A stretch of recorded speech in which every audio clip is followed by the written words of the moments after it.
The following podcast may contain material not suitable for children. Listener discretion is advised.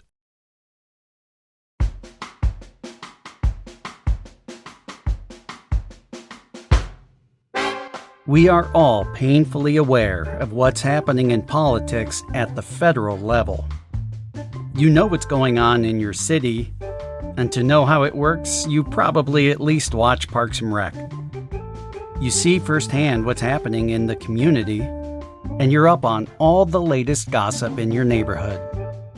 But how in tune are you with the inner workings of the state government? Whether you're in a red state, a blue state, or a purple one, much of what takes place in the statehouse probably isn't on your radar. You probably know most of the bills that get passed, and what laws are enacted or what issues were debated.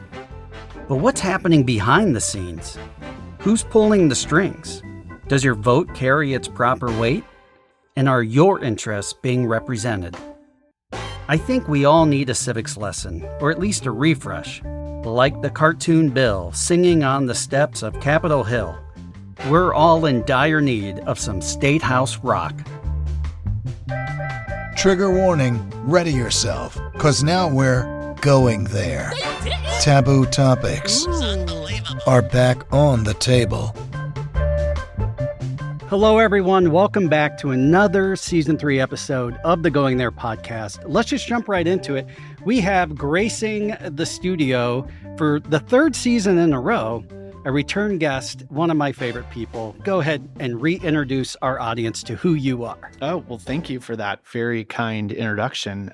Casey Weinstein. I was in previous visits the state representative for this area, now the state senator for the 28th Senate District. I live in Hudson and represent kind of the Akron and Northeast Summit County area. We should do a fake clip where you look in the camera and say, thanks to the Going There audience, I got elected to a new seat. I'm kidding. Can we prove it wasn't because of the... No, we can't. Yeah, right.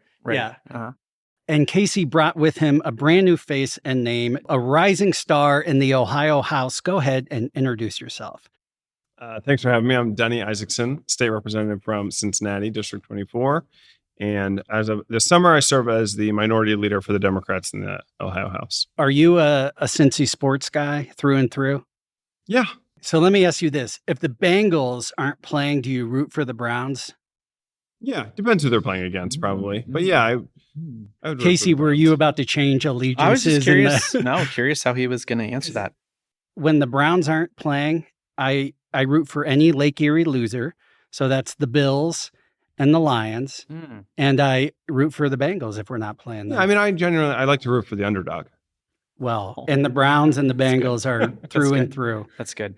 I'm a Joe Burrow fan, so yeah, me too. I mean, he had his time with the Buckeyes, so the Browns finished strong. We'll say that. Finished on a positive note. The way the season went, there was nothing we could have asked for that was a better way to just end it. But it's over, so thank God.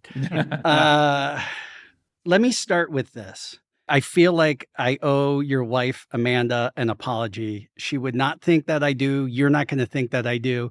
But there's this weird existential guilt in me. And it's funny that it's so placed on this specific moment. But You voted for her opponent. I don't live in the city of Hudson, so I did not. I'm a huge Amanda fan. I like Amanda as much as I like Casey, and that says a lot because they're both amazing people. So I was kindly. By the way, I get a Christmas card and a New Year's card and all kinds of stuff from them. They're thoughtful. Oh. It's hanging on my fridge right now. Oh, that's nice. So I show up at their house because they're hosting an election watch party, and I showed up in such high spirits. I felt so hopeful about the election, as many people did. I had all of my eggs in this one basket. I was like, I think we're finally turning the corner. Okay, so I show up there. I see Casey. Casey, as always, gives me a hug. We chat a little bit. I can tell he's exhausted. This has been the most tiring campaign season for you.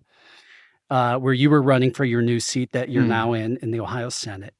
And then I see Amanda, And she is putting on a brave face. She's smiling. And I'm like, how you feeling? And she's like, I'm worried. I'm scared.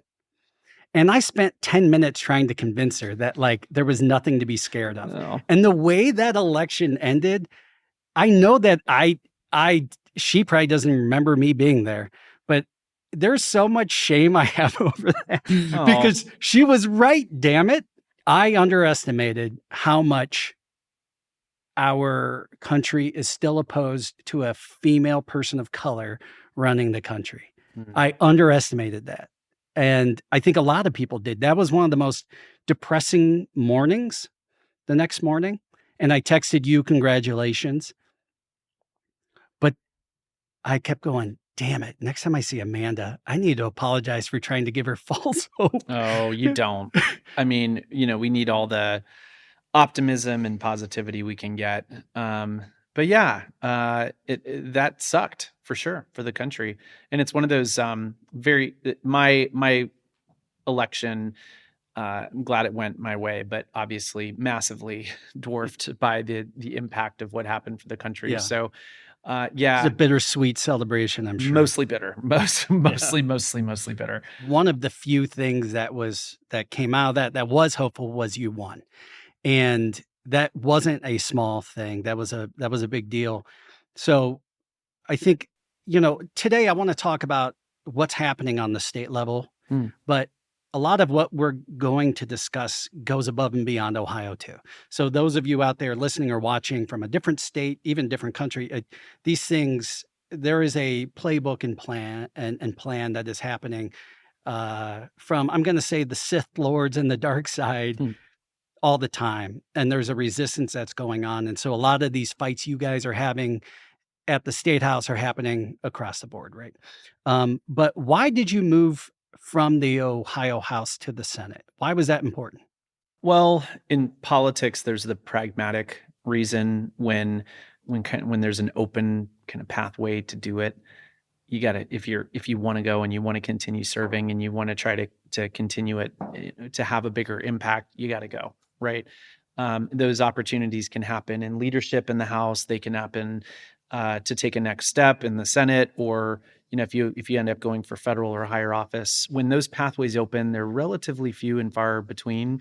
So if you want to keep serving and you want to keep growing in that way, you just got to go. But secondly, I do think that over my 3 terms in the House, I learned a lot. I learned about how to navigate the process and build the right relationships to get priorities done. And especially this last General Assembly, we had a really productive and positive and bipartisan GA where we actually got some really good things done for the district. So I felt like I was ready to take a little step up to the Senate. Do you find it tougher at all that now you're in the even smaller minority? Because in the House, it wasn't that big of a ratio, right? I definitely miss the camaraderie of the bigger crew. Like there's a big difference from 35 down to just 9. tell them the truth. Well, You had a good floor mate. I had a great floor mate. I sat next to Dani for a year and a half. For a couple years. Was able to give him hell, and I miss that. I sit next to Jane Timken now, so I can't. It's like, and we've become pretty friendly, and we're doing a bill together. So, but it's no one's going to beat. We're alma maters in the same high school. You and Jane? Senator Timken. Oh, okay. Yeah. I didn't know that. She's a Walnut Hills grad. Okay. All right. Well, she's a nice person, a good person, and she's been open to working on something. So we're doing a postpartum depression screening and care bill together. So it's good. Nice. Yeah. Anyways, lessons learned over 3 terms. I felt like I was ready to take the step. So you're in the House, and you're now the House Minority Leader. And what's the difference between the impact on the state level that the Senate makes and that the House makes? I mean, the roles are very similar, right? Like we're no bill can get through without passing both chambers, and plenty of the bills originate in the Senate and come over to the House, and vice versa. So I think that the bigger difference is just the culture of the two houses, and obviously Senator Weinstein over here can speak to both, having served in both. But because there are more members of the House, it's more of the it's more democratic. Right? There's more people, there's more engagement, there's more back and forth, there's more. Really? There's I would more, think it would be the other way around, where like a small group of people, we can all learn how to get together, and the bigger groups get, the more like cliques and. Well, that's sort of what I mean by democracy. It's like messier, right? Oh. Democracy is messy. Our society is messy. There's people with big Yeah. personalities, and that all comes out in the 99 members of the Ohio House. Whereas the Senate is a little more, reserved and It's quieter. and It is. genteel. Refined. Yeah. And so, I mean, can't you tell? I'm sorry, I didn't dress The very last nice. time Casey was here, he was dressed like you. Look at what the Senate has done to this no. man. I did trim kidding. and shave my beard for you. I actually Today? am so happy because anytime Casey has held an event, I'm always underdressed. So when I showed up at the election watch party, I was the only one overdressed. I was dressed like you, and everyone's wearing just Casey t-shirts and jeans. And I'm like, this guy and I are never going to sync up. We're close today, you're but pretty casual. You're I look like accessible. shit. That's what you want to You say? got a collar. This is a politician's uniform. Yeah. Blue shirt, rolled up sleeves. Oh yeah, This is our uniform. I like it. I Right. like He's it. always on parade. He's got a lot of work to do. Yeah, yeah. Mhm. To the best of your knowledge, do the general assemblies in the other states work pretty similarly to how they do in Ohio? Because I'm sure you talk to people in sister states and things like that. Every state that the basic structure, except for Nebraska, I think they're unicameral in Nebraska. That would be so they only have one. There's no Senate and House. There's just one like House chamber. I They guess call it like husk Yeah. corn cob. There's With that, shout out except- to Nebraskans. Sorry. There you go. It's Big Ten country. Yes. I think so. We are, of course, the political dynamics are different in every state. Yeah. We are in not just the minority here. We are in the super minority, Yeah. and what we mean by that is we don't have enough votes to sustain a veto should the governor veto something. And we actually happen to have a fairly, for a Republican, a pretty pragmatic governor who does tend to weigh in on certain extremist bills and veto them. And we don't have enough Democrats to help sustain that veto. So the Republicans, because they have a supermajority, can override vetoes, which really diminishes the power of the executive branch. I said this to Dr. Acton on, a few episodes ago. For every time Mike DeWine does something that I'm like, okay, he's pragmatic. He turns around and does something else that's just, I don't need either of you to speak to him. I'm so happy he's leaving because he did stand up for Ohioans lots of times, and he also failed Ohioans because he was towing the party line so many times. And the fact that he just endorsed Vivek Ramaswamy against his own appointed health director is a big bummer. That is politics 101. He is just playing like he's a lame duck. He doesn't have to do anything. Why didn't he just anyway? Sorry. He's a party guy, and he said that publicly. Yeah. Like, I'm a Republican. That's what he says. And so he's not gonna buck his party in that significant of a way. Okay, so that pisses me off. But what I'll say is what I love about you, and I'm assuming you are similar, equally lovable, is you're an Ohioan first.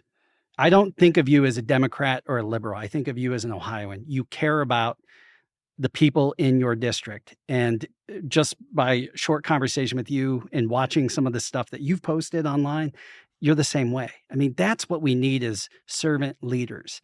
And Casey, I've always seen you as that. We're going to talk through some of why I believe that. Yeah. Well, if I can add one thing to brag on brag Dani for a him? little Yeah. bit. Yeah.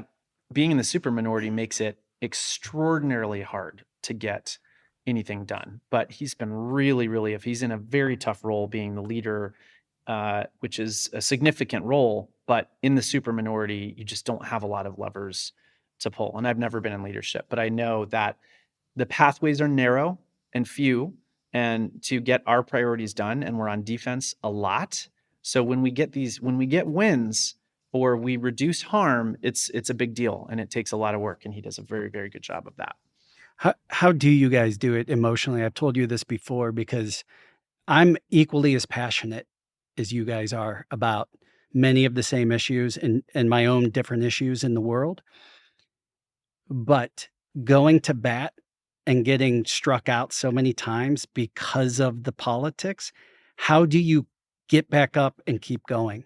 Well, so I think it's a question I'm sure both of us, every Democrat in Ohio and a lot of other states get a lot, some version of that. And a lot of people think, and I get why they think this, they think Democrats in the Ohio legislature go to work, they yell, they scream, they shout, they huff, they puff. And they go home and they don't care. They get steamrolled, they vote no, they go home. Right? That's what a lot of people think is sort of the role of a super minority legislator. Yeah. I'm happy to report that most days, most of the time, that is not the case. Right? On the big issues that make the headlines, national political issues, culture war issues, that is what happens. And those are the worst days. But, the state is dealing with really complicated issues as it relates to energy policy and housing policy and healthcare policy and education policy and childcare policy and infrastructure. And on each of those, there's tons of levers to pull that are not obviously partisan, right? Allowing a new development to do their own, it's called behind the meter generation of energy on the project site.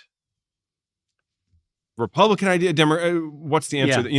Making sure that kids have, more after school programming, including sports and football and baseball. Democrat idea, Republican, not that clear, but would make a huge difference on the youth mental health issue. Right. And so on a ton of these, if you're willing to get creative and thoughtful and really dig down on what is actually happening in people's lives, you can find not only sort of nonpartisan answers, but ultimately bipartisan policies. And so that's which is how it's supposed to work. Totally. And I'm happy to know that it happens more often than we see. I'm so happy you just shared that. It's a choice that you're, as an elected official, you kind of have to make. And so the answer to your question, I think, in part, is you have to choose to want to do the extra work from the superminority to be able to get stuff done, because it takes longer. You got to build more relationships and deeper trust, because you're not just in the majority getting to put bills forward. But the other piece is, right, in terms of like, how do you get up every day and how do you do it when on the issues you care the most about or want to do the most on, you are blocked?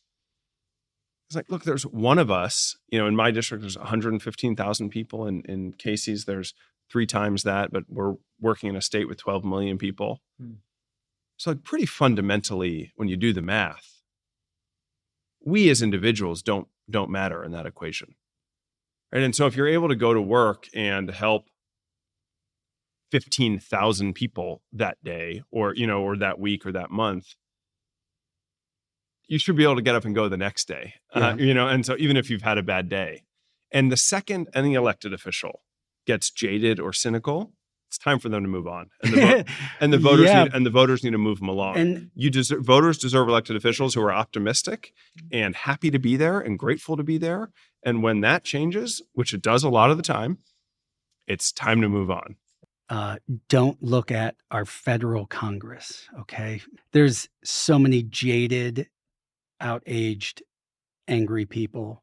How dare they be, like, they represent in the federal government. 800,000 people. 800,000 people's interests. Not just interests, well-being. Sure. Quality of life. Yeah. Like, so get over yourself. Quality of life. And the wholesale abdication of their power. I don't want to go too far down this rabbit hole, but like to give up not just your individual power for your constituents, but your collective power as a branch of government, and to be subservient to the executive branch. I can't believe that. We're living in scary times, but I think probably what gets you out of bed is the same thing that gets people like me out of bed and others, is you find the little hope. Because the little hopes don't make the news. They don't go viral. It's people like yourself who give a damn even when it's hard.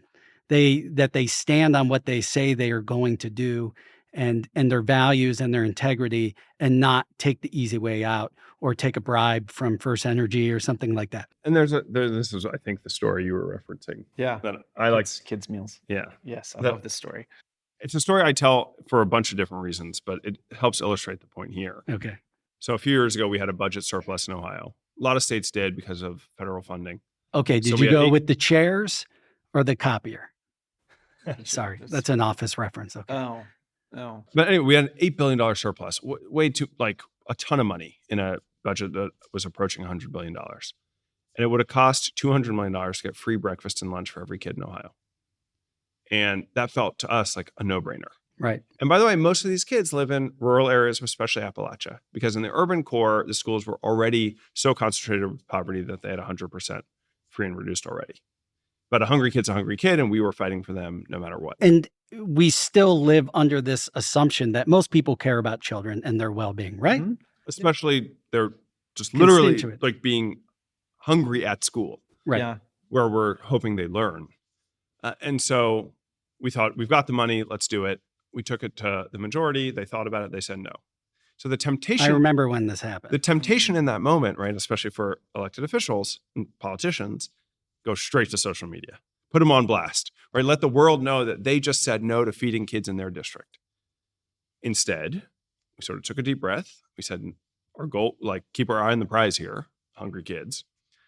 We went back to them with a counter proposal. We said, how about just breakfast? $26 million.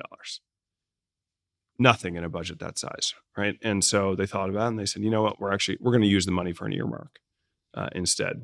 So obviously the temptation then is exponentially greater to sort of call out this insanity. Deep breath, went back to the table, said, how about this? There's 70,000 kids on reduced price, right? So they're paying $1 or $2 for their meals. And even for them, it's a burden, and a lot of them are going hungry. Let's collapse reduced into free. Just say everyone who's currently paying the $1 or $2, let's make it free. $4 million a year, a rounding error. So they said $4 million a year, sure. And by the way, we're going to take credit for it. And which they did. So that when I am going out and talking to potential candidates or people who think about public service, the thing I say to them in telling that story is, find me a job where when you lose a fight, you feed 70,000 hungry kids a day. And if we are disciplined about the work, if we are focused on trying to get stuff done, which is hard to do, then those opportunities exist. And if at any point we had just blown it up and chosen to get clicks or build our own profile or whatever, we would have missed the opportunity to come back to the table and get that done. And it's not to say we shouldn't ever call out the majority for the stuff they're doing. No. Of course we should. But anymore, a lot of that becomes noise too, and wallpaper. And we should do it when it's Unfortunately- not coming at the cost of getting real stuff done that can help Right. people. And so the choice a lot of times that Democrats have in Ohio, at least in places where we're in the minority, is, you can do things that help you feel good about yourself, or you can do things that do good for other people. And there's often not an overlap on those two things. And that's, I think, a choice that voters should, think about when electing, sending people to office. Just reminds me of one of my favorite shows, Parks and Rec. And you just watch that the whole time. You're like, poor Leslie. My good God, man. But you talk about eternally optimistic, right? And somebody who's just not in it. I actually love her character. Yeah. I love every character on that Well, show. didn't you guys dress up as, Yeah, we as did. Leslie and Yeah. Ron this I was last Ron, year? she I was remember that. Leslie. Yep. Yeah. Yeah. I think it's beautiful. I think whatever meditations you guys are doing, you need to share with the public, because I don't know if I can find that level of Zen. Oh, But- it's just YouTube rabbit holes. Okay. It's just when I need to zone out and get the kids to bed after they're asleep, I'll just, you got to find that zone out moment. Let's dig into some of the nitty gritty. So for the 26 and 27 fiscal year budgets, House Bill 96 signed by DeWine in 25, around $100 billion. It's total. I think it's Yeah, around it's over 100 billion over for the 2 years. biennium. Yeah. Sorry, for Yeah. both years total. Right. Runs from July to June. The focus is on obviously education. There's a lot of talk right now about charters and the vouchers and all the things going on there. Childcare, workforce development, public safety, and then obviously infrastructure and tax relief. So what are you guys dealing with right now as far as budget and what you are hoping to do with it? And what was the process getting there? Was there a lot of this, like the free lunches kind of thing, moving that way? Well, unfortunately, we just went through the first partisan budget process, I think, in 25 years. I'm pretty sure this is the first time there has been no minority party support for a budget since like 2001, something like that. So very disappointing process, because in my 3 terms in the House, including last General Assembly with Dani, Leader Issacsohn, I should also say, I voted for every budget. I voted for every operating budget. I voted for every transportation budget and every capital budget. So there's 3 main ones that we do, but the biggest one is the operating budget. And what happened this time is we did a flat tax. But the effect of the flat tax was that the highest bracket, the wealthiest Ohioans, which were at 3.7%, something like that, lowered them down to 2.75. Who's pushing for this? No one asked me for this. I live in a fairly higher income. Yeah. There's a lot of people in that bracket in my district and in my town. Literally nobody asked me for a 1% state income tax cut. But the practical effect, so I think $1.8 billion of less revenue. It's close to double digits over the last 10 years of tax cuts for the highest earners. Right. So, but how are they selling you this on the floor? They're not. Well, they're not. So they don't even pretend to have a reason It's trickle-down economics. Right. Those have been proven time and time again to work. But the amazing thing is they'll say that the tax cut will result in an explosion of growth and revenue, but we're losing population outright in Ohio. Yeah. We're falling behind neighboring states. And the Legislative Service Commission, which is like our CBO that scores these things, told us it would result in $1.8 billion of projected less revenue. So they use that as justification. Oh, sorry, guys, we got less revenue coming in. We're cutting schools. We're abandoning the Fair School Funding Plan, which was a bipartisan agreement that we had come up with to increase state share for public schools. We eliminated the public library fund and had an effective $90 million cut for our libraries. We halved the H2 Ohio program, which this district benefits from. We're in the Lake Erie watershed right here where we're recording. That was a Governor DeWine-led initiative to provide clean water for people. So there's some really fundamental, important programs that were cut because of the justification of less revenue, but it was a self-fulfilling prophecy. So it's total BS when they are out there trying to sell it as an economic growth engine. It's just giving money back to their donors. So we couldn't find money for any of those important and critical things, but we found a way to get $600 million for the Haslams for their stadium that nobody was asking for public subsidies for either. So very Don't hold frustrating. that against the Browns. We're still good people. We're a good fan Well, the base. Bengals got in there too. So they turned it into a stadium fund. In fact, I was meeting with Senator Serino when the Bengals were reaching out to him actively wanting to get in on that money. So Hey, we heard you guys are giving away free money. How can we get in on this? Well, they understand how it works, right? Yeah. They made $2.5 million. There's a Cleveland.com article about this, $2.5 million of contributions to the leaders in the legislature. And then the next year they came and got their return. It's just very, very disappointing. It's all about priorities. And we chose to cut the really critical investments that our communities need in favor of giveaways to the wealthiest Ohioans. Other than that, it was a great budget. I mean, one of the things that, we've been speaking about Governor DeWine, I'll give him some credit on the budget before this one. He worked really hard, and we partnered with him on it, to focus on literacy and changing the way we teach kids to read through the science of reading. Yeah, our literacy rates in Ohio specifically have dropped drastically over the last couple of decades. Yeah. Thank you, Governor Kasich and the Republicans in the legislature. But Governor DeWine was trying to turn around data-backed, evidence-backed work. It's not something, by the way, that only Democratic states have done. In fact, they're calling it the Mississippi miracle, but there's states, Mississippi, Tennessee, and others in the South that have really shown the way in how you really leap in terms of literacy.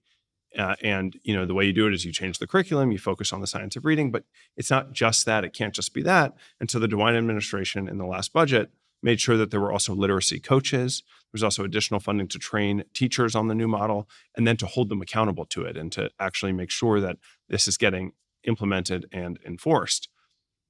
And then 2 years later, out of spite, truly out of spite, the majority cut the other two pillars of the stool. And so we saw literacy rates start to climb slowly over those 2 years. And now, we'll see what happens. But why would you abandon the strategy by the Republican governor, which has data and evidence that it's working in Republican states in the South? You lost me at data and evidence. Just, the idea that you would allow a policy to be governed by spite, that's going to make it so that it's harder for a generation of kids to read. But how do these Wonder people, where they get their cues from? Yeah. How do they keep getting elected? Is it all just identity politics? Oh, well, no. And gerrymandering. Let me just tee this up because he's dealt with that this year. They design I was their own wondering if that districts. was coming. They design their own districts, right? Yeah. On the legislative side, we didn't redo our legislative districts this year, but in general, they are like the agents in the Matrix. They guard all the exits, they hold all the keys, right? And what I was saying earlier about Leader Isaacson and finding pathways to get things done, he was able to get like basically a miracle done to get somewhere within a galaxy of representative congressional districts this time. But these are drawn by legislators to insulate themselves from the public will, right? You got to remember that.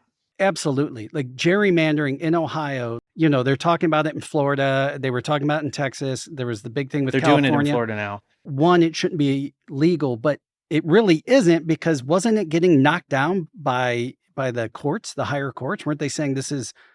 Used to get knocked down. Yeah. In our Supreme Court, we used to have a bipartisan majority that upheld the constitutional amendments that were passed that mandated fair districts. But since then, they've moved to partisan. Did they move the Supreme Court to partisan, or were they always partisan? No, that's new. Yeah, so they moved the Supreme Court to partisan races. So judges are now running explicitly as Democrats or Republicans because they were losing. That is so now, ridiculous. Yeah. One of the most important reforms we have to do is get partisanship out of the state Supreme Court races. It's so daunting what you guys have to do. And I know you don't have to fix it all. But you guys... We'd like to. But you guys are making progress, which is beautiful, but it's so daunting, the problems with Ohio. So let's start with one of our problems, because gerrymandering, we could do a 7-part series on and not even touch the tip of the iceberg. Property taxes. That's one of the issues that I know you're passionate about, and I'm assuming you're working on. What's going on with that right now in the state? I can just briefly talk at a high level. When you're talking about the stools, right? The 3 legs of the stools, we have essentially 3, right? Property taxes, income taxes, sales taxes. Our fundamental problem that we've had for decades in this state is that the state does not provide enough revenue for local governments, for schools, for all of those critical entities in our communities. They cut the local government fund. They cut the estate fund. When I was on city council in Hudson, that was a $3 million hit to our $20 million budget. So they have been defunding essentially Ohio and have done nothing to help on the property tax or sales tax side. So when you have less funding coming in from the income tax, local municipalities have a tax burden shifted on them. So that's why you've seen a disproportionate amount of growth in the property tax side, which is causing real pain for people, especially people on fixed incomes, especially there's a lot of people struggling because of this. So that is the fundamental challenge we face, is that we have cut our responsibility at the state level and done nothing to help make up that gap for our local governments. For a long time, too, Ohio was seen as the place to go for lower cost of living. It's still lower than a lot of states, but it's actually the average property tax in Ohio is higher than the U.S. average state. So what can actually be done? Like, how much power does the General Assembly, especially one that's very partisan, have with doing something about that? A ton. Your optimism is amazing. I want to freebase this. He's had bipartisan bills on this. It is not that complicated. I mean, we can start from the premise that property taxes are too high in Ohio, right? What was that guy, Dave? What was your dude's name? The rent is too damn high. The rent is too damn high, and so are the property taxes. The notion that our offices, and this is certainly true down in Cincinnati, but it's true all over the state, have been flooded over the last few years with calls from seniors worried about getting taxed out of their homes. They've lived there for 50 years, they've Yeah. paid it off, and they might be forced to leave their house because their taxes being- are higher than their Yes. mortgage ever was. Right. And so that is outrageous. Yeah. And so it's a sign of a problem. The question is, what do we do about it, and why is it happening? And, Casey talked about this. It's happening largely because we are squeezing local communities, and the state, by refusing to fund public education in particular, is basically saying to every local community in Ohio, you have two options. You can jack up your property taxes way high if you want decent schools, or you can have not very good schools because the state's not going to pay for it anymore. And to me, it's a total, the past 20 years, Ohio has gotten off the track of what makes us who we are. Yeah. This is not some go it alone, teach your kids at home, don't have a good community neighborhood school state. Right? This is a state where people are used to having an affordable quality of life, where in Ohio, you move here, you can buy a house, you can live in a safe neighborhood, you can send your kids to a really good, free public school. That's sort of you can grow old here, you can downsize when you need to, you can have your grandkids over, right? It's not that complicated. And look, I have no kids, but I have always voted to pass levies, especially when they were no-brainers, because the school district that you live in, the better that school's doing, the better you're doing. Ohioans we have the most levies of any state in the country. We are over levied. Why? Because they local won't fund communities it. are given this choice. Yeah. And so it should be about a 50-50 split statewide between the state government and the local communities in funding public education. But over the last 20 years, it's gone to a 70-30 split. So if 70% of public education is falling on the backs of local property owners, they're going to get squeezed and it's going to go up. And so the long-term fix is for us to change the way we fund our public schools and for the state to provide more of that funding. In the short term, we got to give people relief. It should be targeted relief to the people who need it the most. There's bills that, Casey referenced that could, that I've introduced and others have introduced that are bipartisan to make it so that seniors have their property taxes frozen at age 65. There's bills that are called circuit breakers, which function exactly like the name, like a circuit breaker. So if your property tax bill is more than 5% of your income, you get up to $1,000 in credit, right? That's what over 30 states have a version of a circuit breaker. So there's ways to get people cash in their pockets now as relief, but the long-term fix is to change the way we fund our public schools. And we had a bipartisan plan that, had we stuck to it, was that one of the stool legs? Well, it's part of this. Yeah, it's the state share. It's at the table for public education, right? There's libraries, there's all kinds of critical local services that are funded through state funds. But in this case, the biggest one is public education. And we had a bipartisan plan, the Cupp-Patterson framework, and the Speaker of the House, Cupp, worked on it with one of our great members, John Patterson, and we passed it and we got it done, but we abandoned it, this General Assembly. Like we did not keep up with the inputs. So it created an effective cut for our schools because of that. So there's that gap, right? But people have no idea what's happening locally.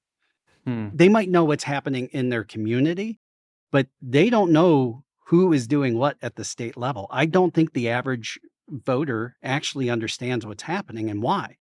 Because they show up and they vote the party line, they go home. Am I supposed to vote yes or no More on often this than issue? not, in state races, at least, they just don't show up. Or they don't show up. I feel like these things are they're at least equally as important as the federal votes, if not even more important. Because these are the people who have the closest hand on your well-being and quality of life. And it's just scary. And so we're talking about home ownership. Yeah, property taxes are high, but the cost of housing is going up and up. How old were you when you bought your first house, Casey? 22. Yeah, 22. I was in my mid-20s. I don't know if you're a homeowner or not. I'm assuming. I rent the apartment I live in. Yeah, me too now. So don't worry about it. No, but my point is, the average 20-something. It's shocking. The average 20-something is the smallest percentage of 20-somethings since the Greatest Generation to be homeowners. They're not buying houses. They can't afford it. I read recently the average age of first home ownership has risen from mid-20s to like 43. Yep. It shocked me, and it has happened in a relatively within a generation. Yeah. Or two at the most, right? From an geriatric From your millennial. generation to my Yeah. generation. Hey, I own a home. You don't. All right, whippersnapper. Ouch. You young whippersnapper. Give me your youth. You can have my home. He's young. He's what's next. He's We need that. But anyways, we're basically the same age, but no, I'm pretty old, man. I'm pretty freaking old. I'm older than you by You are. I'm not that by old. like 9 months. You tried to claim I was halfway through my life. oh, You'll live forever. Thank That you. optimism, you'll live forever. Right. I'll be jaded and tired and just be like, I can't do it anymore. Lord, take me home. Ugh. That's gonna be me in about 10 years. Man, oh man. But yeah, like there are massive structural barriers. Yeah. We have a problem in that a lot of young people don't want to live in Ohio and are choosing to go. That's one of our elsewhere. biggest exports is young people. Right. And the growth that we are experiencing, which Columbus, that area is growing. I think Cincinnati is stable to it's growing a little bit. We're at best stable, but really probably losing population in Northeast Ohio. Our migration is interstate. And so when places are growing, it's at the expense of zero-sum situation. And our outright population is decreasing for the first time, I think, in Ohio history right now. So there's the structural and economic challenges. And then there's the signals that we send to young people. When we do regressive policy, or we're fighting, like Dani was talking earlier, we're fighting the cultural war of the moment. And we're sending a signal to people like what the state is all about. And in large numbers, large enough to where we're shrinking, they're choosing to go live elsewhere. the thing. If you're not growing, you're dying. Yeah. And it's a little like a party, right? Like if This party's so over. you're not gonna if you hear like, oh, actually, you call your friend, you're like, should I come? And they're like, well, kind of people are starting to trickle out. You're probably not going to show up. Dude, if you would have shown up in like 08, 09, this would have been a great party, but Swap it just up. go home, man. And so, you call your friend in North Carolina. Yeah. And they're going to be like, it's bumping. Like, it's just picking up. Yeah. And there's Republican states that are growing and doing this well. Yeah. They have the benefit of sunshine and beaches usually. And there's Democratic states that are doing this well. And there's Democratic states that are struggling with this. So it's actually not necessarily a partisan thing. It's just bad leadership. And Ohio has had bad leadership for 2 decades. And there are some Democratic states that have also had bad leadership. Sure, so it's sure. not, one party doesn't own that. But in Ohio, it's been Republican led for 2 decades. And we've seen, people have voted with their feet. And you can see the results, right? And so we used to have one of the best public school systems. Now we're in the bottom 20 out of 50 states. Right, you get a shorter lifespan in Ohio than if you live in other states. Right, what's more valuable than your time on Earth, right? And so that's what we have to turn around. It's a quality of life question. Yeah. And when my parents moved to the country and eventually moved to Ohio, this was the place to be. You moved here for the quality of life that Ohio could afford for you and your family. Don't get me wrong. I still love Ohio. I still love Cleveland. But I'm honest about what it is and what could be way better. Yeah. This whole Make America Great Again. It's like, first of all, what makes us great is we never stop trying to be great by being kinder to each other, by caring about more things. Yeah. But also, if you want to go back to the basics, let's go back to when we were civil and decent and we cared before the special interests really got their hands on what's happening left and right. And so why are Republicans going crazy over cannabis and hemp right now? What the hell is happening? The people spoke. Now, I'm playing devil's advocate because I know what's going on, but we voted. We said, no, we want this legal. Why are they trying to walk this back and draw? Why are we spending time on this when the house is on fire? I think it came from a legitimate concern to some extent from the governor about safeguards. Sure. When it comes to hemp, intoxicating hemp, marijuana. But while they were at it, they just decided to sweep away some significant portions of issue 2, which Ohio voters passed 57 plus to 43, right? Overwhelmingly. Yes. As far as public opinion goes, this was pretty emphatic. in terms of what Ohioans clearly told us they want. So, yeah, it's exceptionally frustrating when we have issues like we've had on the table tonight, and they choose to spend a lot of our time. They actually called us back for some of these things to focus on rolling back the marijuana pun, by the way. So many puns with marijuana. You have to acknowledge that. The number is high. Right. Again, it has to be said. They're in districts that insulate themselves from the public will. When issue 2 passed, their little bubbles burst and whoa, they got a little taste of it. And it really, initially they were like, I think Huffman said, we're gonna overturn that. And then they stopped and realized how much this is something that Ohioans want. But they also have a significant portion of their base that has a reefer madness, real moral. You mean all of the shit that's been debunked over the years? Yeah, right. But I've talked to many of my Republican colleagues, and this is the basis of their opposition is a moral, religious. Next time, ask them how opposition. many people have died from marijuana use. I don't think that's from their base. I don't either. That's the thing. I think it's the individuals in the legislature out of touch. Yeah. They're deeply out of touch with their constituents and others. Yeah. And they're, because they're unaccountable because of gerrymandering, they feel like no one can touch them. And so they do whatever they want based on their own personal, moral, or, otherwise convictions. It's true. And that to me is where this came. It's bad policy.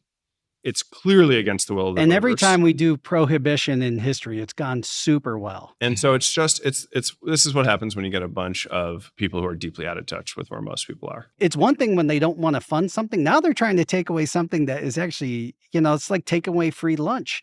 It's mind-boggling with the issues that we have in the state and what we know is important. And that is the focus. To me, it seems like a red herring or a straw man, something to take your attention away from, by the way, we just gave these guys, $600 million. What Ohioans clearly said was stay out of it. Yeah. Right. We'll decide if we want to drink alcohol. We'll decide if we want to smoke And marijuana. they say the same with abortion, which was like, that was a huge. Just stay out of it. Let us be election. free to make this. We're adults. Yeah. We should keep it out of the hands of kids. Whenever it it offends their sensibility, freedom has nothing to do with it. Yeah. Right. We can throw it out the window. So freedom has a lot of different, like you have to fall into this category to get freedom. And so that's the part that I think is so frustrating with that issue. It's a total disrespect for the freedom of adults in Ohio to make their own choices. Ohio, when they just put it to a straight vote, Ohio's like, no, we want women to have healthcare and choices. No, we want people, even if you don't partake in marijuana, we want people to have the right to do that. We're not talking about heroin. We're not talking about drug cartels. We're talking about, taxed and monitored usage. So this kind of stuff really just bothers me. And this happens across the board when you have the wrong people who get into the seats who care about, as you guys say, insulating, their reign of terror. All they're doing is hurting the state and the people in it.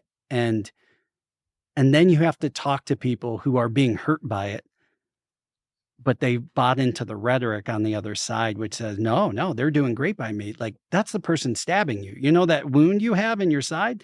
They're actually the ones sticking the knife in. Thank God guys like you are there fighting for us. So what are the bills that you guys are working on right now that you're really passionate about? I've got 8 bipartisan bills, soon to be a 9th, which I'm excited about. I mentioned the postpartum depression screening and care bill with Senator Timken. We had a coal bailout. I worked on a bill for 2 general assemblies to eliminate coal bailouts. Many others worked on that bill. That's bipartisan? It got rolled into a bigger effort, this General Assembly. It was bipartisan in the House, and it was bipartisan in the Senate, passed overwhelmingly. So the bill, it was a component of a bigger, pretty good energy policy bill that passed into law that is saving people money because we eliminated those coal bailouts that were associated with the House Bill 6. I've got a puppy mill reform bill that Thank God. Yeah, we need to go away from 2-day warnings for inspections and move to no notice inspections. So that's something I can tell you. Just the outreach we've gotten from my office, Republicans and Democrats like their dogs and like kids puppies. and dogs. I thought were the 2 things we all agreed on. We can unite around that. I passed a hearing aids bill, hearing aids for kids, last General Assembly. Yeah. And because of that, a lot of groups reached out to me looking for new ideas and new frontiers we could go to. And so I'm stuck in the communication space, and I've got a bill to provide insurance coverage for augmented communication devices, people who communicate using technology who aren't verbal, usually on the autism spectrum. So those are some of the things that I've been working on that are getting some movement that I'm excited about. I've got a pediatric cancer research bill that's bipartisan. I've got a personal needs allowance bill that's bipartisan with Senator Kyle Kaler. Senator Tim Schafer's working with me on the other bill. Senator Blessing from your area. We have 2 bills together, cryptocurrency fraud and small solar, modular solar. So there's been a lot of opportunities to find those pathways, and those bills are actually moving through the hearing process. And as I mentioned, one of them has been passed. So I'm optimistic and thankful, and not yet at that jaded or cynical place where I don't think we can get things done. It's a big deal. I want to hone in on this a little. It is a big deal that he has 8 to 9 bipartisan bills. Yeah. It is very hard to do that.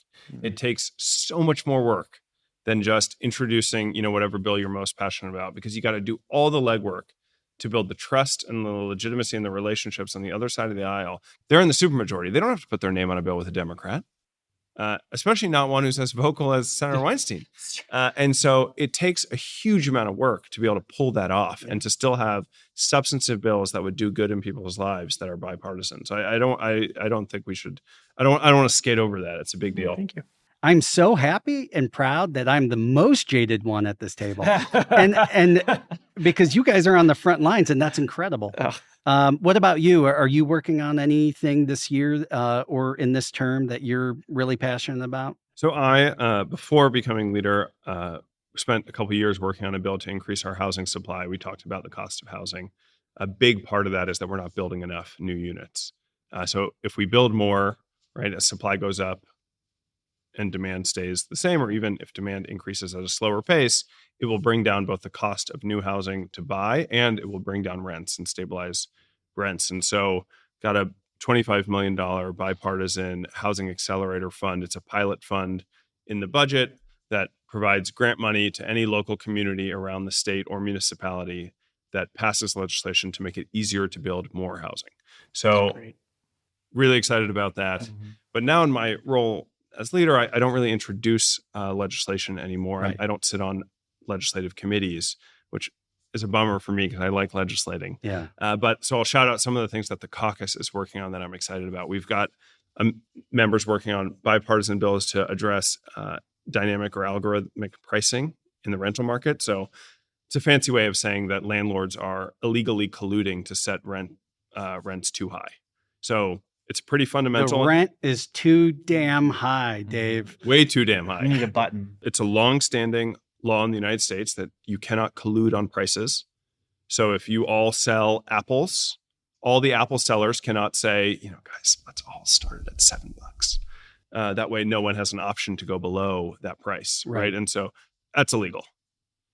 But because there's these algorithms that can set dynamic prices for rents and increasingly for things like airline tickets and others, the industry through something called RealPage has been all over the country engaging in what is probably price collusion on rents. And it's led to one of the reasons why rents have skyrocketed. I mean, Columbus and Cincinnati from 2021 to 2025 had 2 of the fastest growing rent increases in the country. Yeah. Now, I love Columbus and Cincinnati, but they are not the 2 hottest cities in America. No, and so Cleveland's right behind there because rents have jumped up dramatically just over the last few years. So we've got a bipartisan bill trying to address that. We've got work trying to address a bipartisan bill that passed the House, and we're now trying to get through the Senate from Representative Rachel Baker down in Cincinnati, extending clinics for kids who need long-term care so they don't have to be in children's hospitals, but they can have extra facilities just for them. PPEC is sort of the name if people want to look into it. It would do so much good for these families who desperately need more support. But we need to diversify our energy generation. There's been attempts to get community solar projects for the last 6 years in Ohio, and they've been totally dead-ended. Well, on the federal level, they keep knocking everything down. Totally. And Ohio has not been friendly to solar and wind in a way that has to our detriment. It's a part of the reason why utility costs are so high.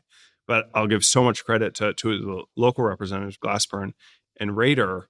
They did a lot of work to get a bunch of bipartisan energy bills through, including finally through the House, we called it community energy bill that they worked on with Republicans to get done. And so I think there's more work to do on housing. There's more work to do on energy, an issue that I am very passionate about. And now, representatives like Representative Timms and Representative Mohammed on the Judiciary Committee are leading on are some of the criminal justice reform bills, right? We should end the practice of fining families for juvenile detention facilities. So there are juvenile detention facilities. Juvenile detention is where you go before you're convicted. Right? So these are Right. children who have not been convicted of anything. It's kid jail. And at kid jail all over the state, there's very few regulations. There's very few standards. And we're charging them for phone calls to their mom. Sometimes the families get didn't know charged that. to stay overnight. Jeez. Right? They're charged for food sometimes. God. And in Texas, they have ended the practice of juvenile fines and fees because it loses the state money. So if you're a libertarian, if you're whatever your entry point to this issue is, Doesn't make any sense. we should end juvenile fines and fees. Well, And I think we'll be and able isn't to. one of the things that they're trying to do is recriminalize marijuana, talking about the marijuana stuff? Not trying. They did. There are elements of the bill that passed and was signed into law that recriminalize pieces of using adult use cannabis. Even though we know across the board that is more harmful to society than anything else. And very costly if you're just looking at it from an economic perspective. Yeah. To prosecute or to jail or imprison people because of marijuana, nonviolent, low-level marijuana possession is incredibly burdensome. Yeah. Right. And do it you have any friends who've driven, you don't have to name their names, but who drive to Michigan because it's cheaper to buy Oh, marijuana yeah, lots of them. The guy in the studio just raised his hand. because of the bill that they just passed recriminalizing certain elements of this. If you drive to Michigan and you bring it back to Ohio, not only is that now a misdemeanor, but if you share it with a friend, that is a drug trafficking felony offense. I have a lot of friends who have been drug traffickers then, especially when it's legal in both states. That makes zero sense. Absurd. Exactly what voters said they didn't want. Mm-hmm. Glad they're doing it. That makes a lot of sense. You called Casey punchy a minute ago. Even before I met him, I followed him on social media, and Casey's social media presence is one of my favorite things to watch. You're not Newsom. He doesn't go out there and try to emulate Trump, but he's candid, he's funny, and he doesn't mind being a smartass. But at the end of the day, you can tell this guy cares. So I pulled up some of the things that you posted on social media. And, Here we go. so one of the first ones that I ever saw was the Liberty Valley Church had done protests outside your home, and there was a lot of problems with it. And there was a story where you were questioning if one of your Republican colleagues was in on the whole thing. And this was when Josh Mandel was still trying to stay relevant. And he posted, "Proud to call Pastor Jeff Turing a friend and a patriot. The men and women of Liberty Valley Church and patriots who care deeply about the freedom, liberty, and Judeo-Christian bedrock of America have never heard of this Weinstein guy, but he sounds like a weakling and a crybaby." Now, what was great was this was one of the few posts where the trolls didn't come after Casey because the hate for Josh Mandel was so great that they just went to town on him. Now, there was one person I found in the thread. Now, obviously you can't see all replies and all comments. Things get removed, things get blocked, flagged. Somebody said, "Casey Weinstein, Wine, W-H-I-N-E, is a plant. Start researching Mikey Weinstein. Educate yourselves."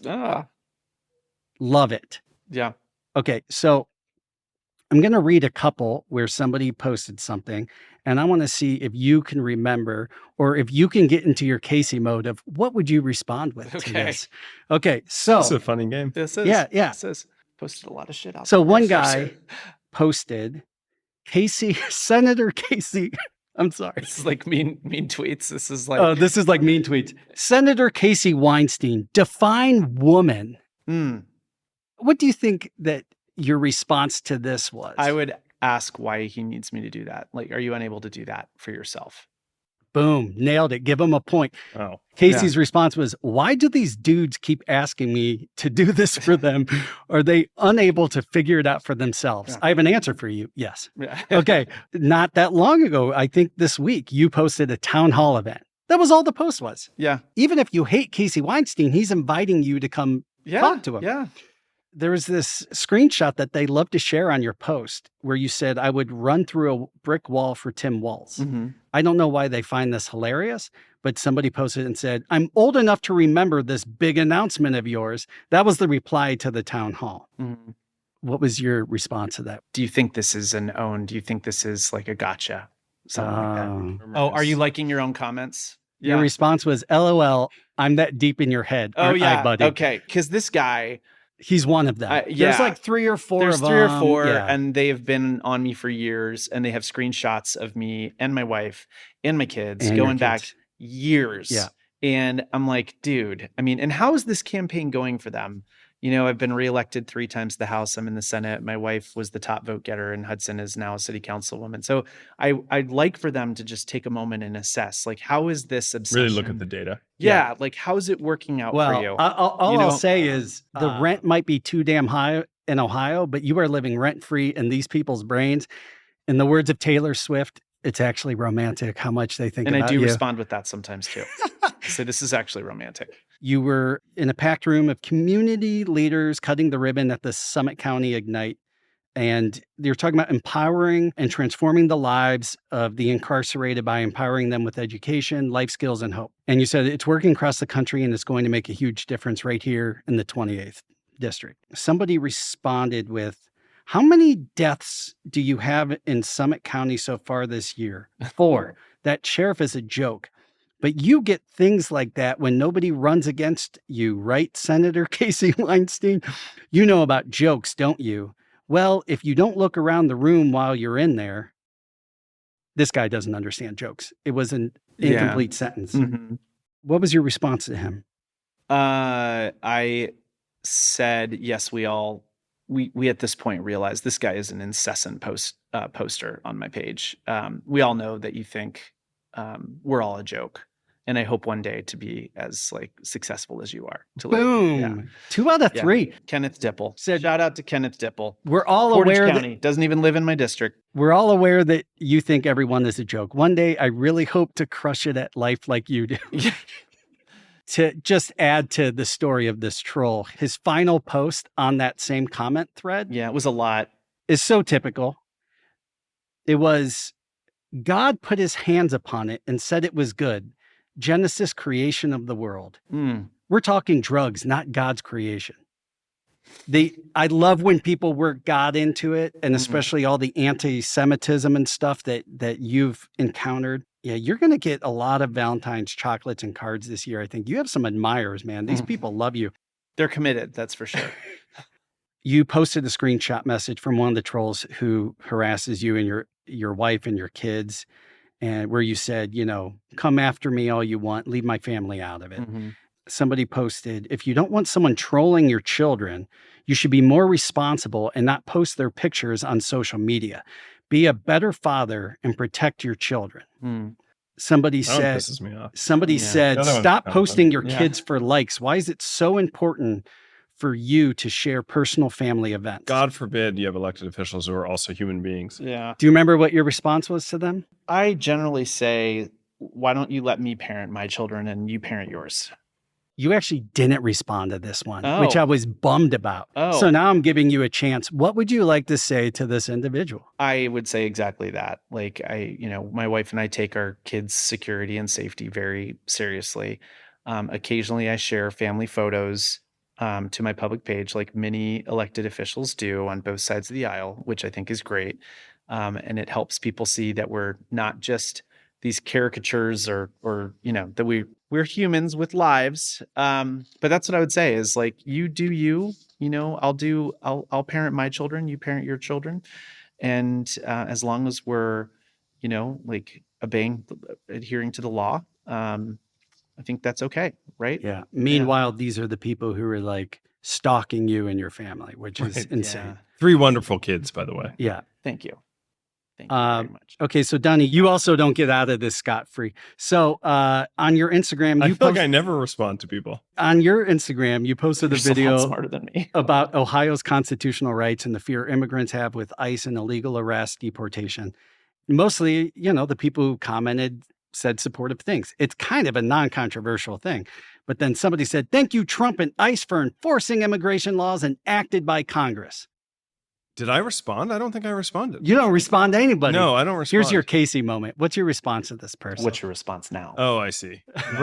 They No, said, but I did want to said- see if you thought you responded. No, I never do. They said, "Thank you to Trump." That was the comment. They said, "Thank you, Trump and ICE, for enforcing immigration laws enacted by Congress."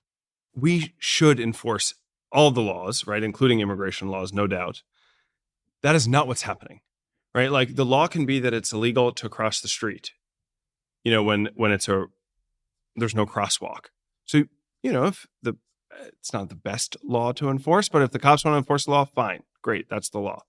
But what you don't want is a cop going up and punching someone in the face for crossing the street when it's not a crosswalk. And so what we can't tolerate in a country of laws with a constitution is law enforcement thinking that the law does not apply to them and that people don't have fundamental basic freedoms and rights.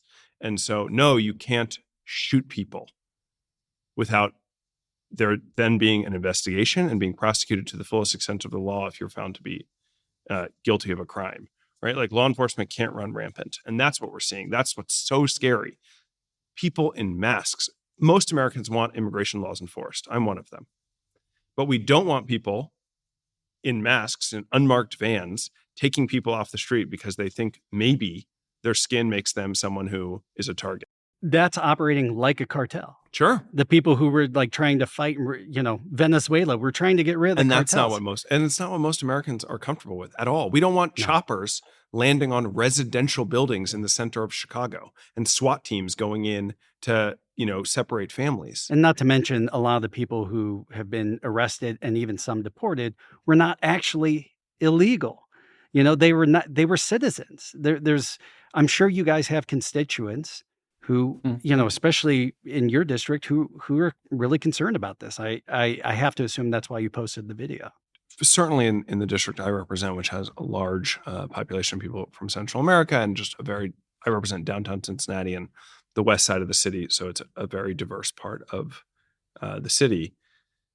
So yes, Cincinnati had a situation that got national attention with the Muslim chaplain from Cincinnati Children's who was beloved in the community. He was an asylum seeker from Egypt who was detained by ICE for, I think, over 2 months, despite the fact that he was in the United States seeking asylum, had been, I think, granted asylum. It was clear he was a beloved chaplain at the Children's Hospital. What a bastard. What a threat, what a threat to society. And so, yeah, it's been a huge issue, not just in my district, but all over the state. Yeah. And so, sure. As you can see, this is why I don't respond to people's comments because, I'm not, maybe it's not. You write into your journal and send them a 7-page letter. Yeah, exactly. Listen, whereas Casey's just like, I'm going to say F you without saying F you. But here's what I love, actually. The impressive part for, I think, both of you is how thick your skin is and your level of restraint, because I don't know that I have it in me to be that diplomatic all the time. Casey, this has absolutely happened with you, where one of your trolls and the person who's constantly showing up at things and fighting with you and doing all this stuff, you still go out of your way to help that person. Didn't one guy make a deal with you like, well, you helped me out, so I won't post on your page for a month or something like that? Yeah. Happens frequently. And I think this is something that it's important to talk about because we currently have a president who only governs for his voters and for people who voted and support him. And continue to support him. That's Right. the other caveat. Right. Even his own party, if they vote against him today, he was calling them out. So that's who he's governing for. What you should be as a public servant, and I know what Dani is and what many of my colleagues in the legislature are, Republican and Democrat, are, they're there for all of their constituents. They're there, not just voters, constituents. I love when I get to interact with young people and I get to ask them, who's my boss? Do you know who my boss is? And I tell them it's you, and their eyes just get so big. I'm like, you are my bosses. My job is to make things better for you. And no, I don't care if who you are. If you need help, Yeah. I'm That gonna has been help. missing, especially at the federal level for so long, for the last couple decades in our politics, and it's beautiful to watch it happen. Like, that is the truth. Whether or not they voted you in, you represent everybody there. I mean, it's one of the things that's been such a loss with Sherrod Brown not being our senator anymore, because Sherrod is famous for his constituent services. I mean, anyone in the state could call and their office took care of it. And we have had now 3 senators in a row, from Vance to Husted and Moreno, who's just forget their politics on the ideological policies. It's hard to. But their offices are not leading, they're not doing the fundamental job of being the senator for their constituents when they have issues with the federal government nearly as well as Sherrod was able to do it. And so it's been a huge loss for people, Republican or Democrat, to not have a senator who can deliver good constituent services. Yeah. And that's not a glamorous or headline grabbing or sexy thing to do the constituent service work, the in and outs of helping people navigate bureaucracy or helping people get to the services they need to, or when they're in a crisis or stuck somewhere and helping. But that is such a huge part of the job. And as a state legislator, I often get requests that need federal intervention. Sure. And you need a good partner on that side to be able to do that. So the last time Democrats had a majority in the Ohio House was about 15 years ago. And then the Senate, it was like 30 years ago. We can't hope that is going to change overnight. But what can we be hopeful for this year as far as trying to right the ship? This is the best shot we've had in over a decade to break the supermajority in the House. And Dr. Amy Acton running for governor, right? If she is able to win, which I think she's got a real chance at winning. She's picking up steam. Look, turns out people want a governor who has spent her whole life giving a shit about other people. And has actually lived in their shoes. Yeah, and not someone who has spent his whole career making billions by scamming people. Mm-hmm. And so, right, like, big surprise that she's doing well. That's what voters want. And so if she becomes governor and we haven't broken the supermajority, well, and we've seen this in other states, it happened to Roy Cooper in North Carolina, it limits her ability to be impactful in helping people in the state from that role. Yeah. And so my job as minority leader is to do everything I can to pick up seats where we can to win in competitive districts so that we can get to a situation where Democrats have at least 40 of the 99 seats. Now, look, this is not a 34 to 65 state, not even close, right? It's not even let's say we break the supermajority and we get to 40 seats. It's not a 40 to 59 state, right? It's maybe the state leans slightly Republican. It does, it does, but not by 20 points. And so that is just a function of we went and Obama, we went Trump. I mean, we're mixed. We're a mixed bag. And and it's trended that way. And so the state leans Republican, no doubt about it. Yeah. And a balanced and fair and representative state government would also lean Republican. But right now we have 34 Democrats and 65 Republicans. What's the ratio on the 24 to 9? Yeah. And so I'm bullish on 2026. We've got an awesome slate of candidates. The map is actually favorable for us this year. And we're really focused on recruiting candidates and running candidates that are of their district. They're people who've been public servants for a long time, who've built up trust, who understand what their constituents need. They're not running on a national platform. They're not doing, whatever it is Gavin Newsom's tweeting about or, what's happening elsewhere. They're focused on their district, what people in their communities need. And when you're running against a party that is so out of touch because they've been in single party rule for so long, there's actually a real lane there for just common sense problem solving. So I'm pretty bullish on our chances in 26. Man, like I said, I want to take that hope home, bake it into a pie or something, and just keep feasting on it because I love it. I'd like to end these episodes this season with a random question that's like slightly off topic, but in the realm. So I'm going to end with this. What non-political celebrity would you vote for in a presidential election? That's a really good question. I like George Clooney. I'm a big Clooney fan, but he's pretty political. He's a pretty political celebrity. Yeah, that's actually a possible thing that could happen at some point. And I'm going to say it. Taylor Swift. because of the generosity of this league. Yes, I live with I have an 11-year-old daughter and You're an a house 8-year-old full of daughter. Swifties. And my wife. We all love Taylor Swift. I've just seen story after story of of her generosity and how she treats other people with kindness. And what you said earlier was just getting back to fundamental kindness and respect. I think that and is how many young people she got to register to vote. Right. And the fact that she uses one of the biggest platforms on earth For good. to do that, while that makes you a target doing that. I think that's a great thing. So Clooney, Swift, and her boy is a Cleveland boy, so you gotta love that. Yeah, right. And he's I think a great role model too. So he'd be a good first gentleman. I agree. Right. My daughter thinks I have clout and is consistently trying to see if I can get invited to the wedding. You know what? If there's anybody, just trying. If there's anybody around here who can do it, I think it's you. I really appreciate that. I've really tried to manage those expectations for her.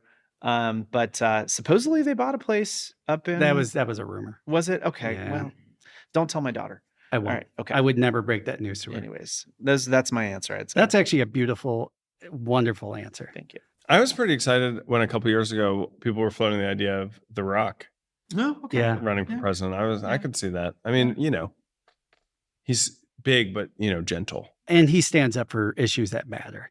He's as pompous and bombastic as Trump, maybe in some ways. Like if you've seen him in some like candid interviews, he's got a humongous ego. Oh, I'm thinking Moana.